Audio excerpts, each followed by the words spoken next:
దర్శనం మొత్తం కంప్లీట్ అయిపోయింది. వేరే టెంపుల్స్ కూడా ఉండే, అవి కూడా కంప్లీట్ చేసుకున్నాం.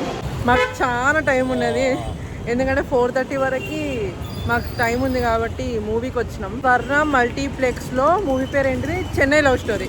పోయి టికెట్ తీసుకోవాలి. ఒకవేళ విజయవాడలో ఎవరైనా మన ఛానల్ ఫాలోవర్స్ ఉంటే hi everyone.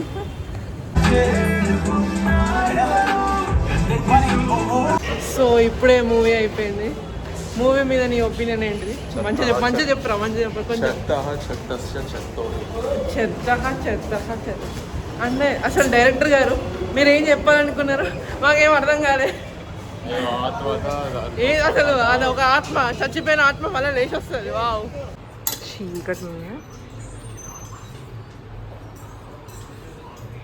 We are back at Vijayawada railway station again. ఈ రైల్వే స్టేషన్ ఏందో కానీ లంక్ అంత ఉన్నది. అక్కడెక్కడో ప్లాట్ఫామ్ 1 అంట, ఇక్కడెక్కడో ప్లాట్ఫామ్ 10 అంట. Crying is only coming. ఏం అర్థమవుతలేదు.